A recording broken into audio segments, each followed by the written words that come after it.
Welcome to Rohila steno classes. आपका dictation शुरू होगा 3 सेकंड बाद।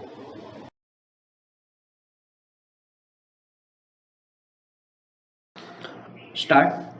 3 कृषि कानूनों की पड़ताल करने के लिए सुप्रीम कोर्ट की बनाई कमेटी का मानना है कि अधिकांश किसान और किसान संगठन कृषि कानूनों से खुश थे।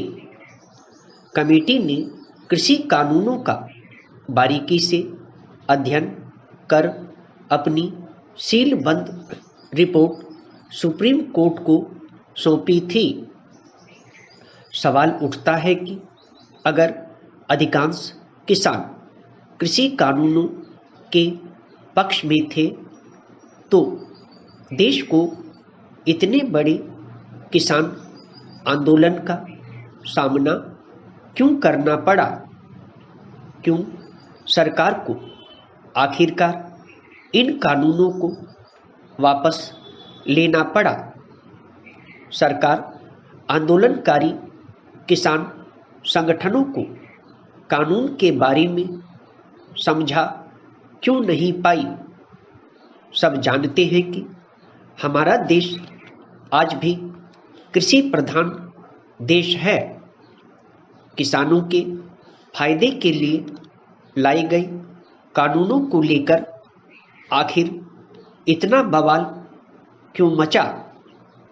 कमेटी की रिपोर्ट अभी देश की सर्वोच्च अदालत के पास है और इसके सुझावों पर फैसला लिया जाना बाकी है। पैरा।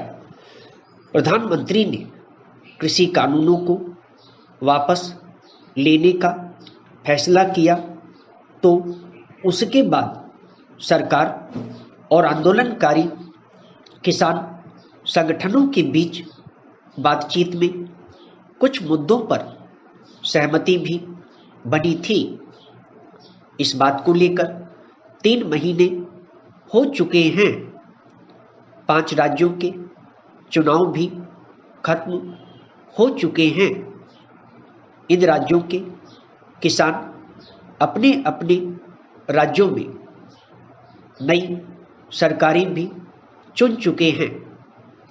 जो हो गया वह अतीत था, लेकिन अब जो होना है उन पर किसानों का भविष्य निर्भर करेगा। पैरा। न्यूनतम समर्थन मूल्य से लेकर किसान संगठनों की अन्य चिंताओं पर सुप्रीम कोर्ट की कमेटी ने विस्तार से अध्ययन किया होगा। सवाल यह है कि क्या सरकार और किसान संगठन पुरानी कड़वाहट को भूलकर नई दिशा में कदम आगे बढ़ाने पर सहमत होंगे? दोनों पक्षों को यह भी सोचना होगा कि देश आज जिस दौर से गुजर रहा है वहां टकराव का रास्ता ठीक नहीं। टकराव से किसी भी पक्ष को फायदा नहीं होने वाला, फिर इससे देश का विकास भी बाधित होता है। सबको पता है कि पिछले 2 साल देश कोरोना की मार से सहमा रहा।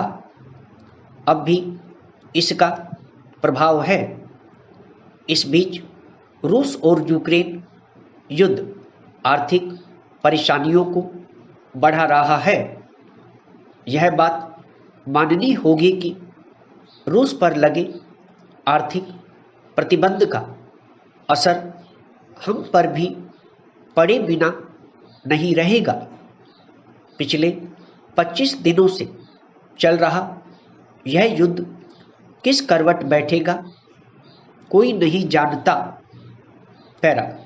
हालात को देखते हुए सरकार और किसान संगठनों को ऐसे स्थायी समझौते की दिशा में आगे बढ़ना चाहिए जिससे किसानों की समस्याओं का समाधान हो।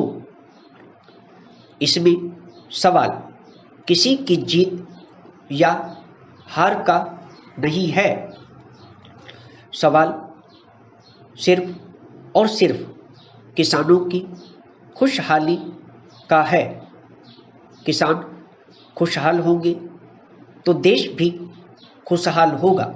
विराम। दोस्तों, यदि डिक्टेशन अच्छा लगा हो तो वीडियो को लाइक करें, शेयर करें और चैनल को सब्सक्राइब करके बेल आइकन अवश्य दबा दें ताकि लेटेस्ट वीडियो का नोटिफिकेशन आप तक तुरंत पहुंच सके।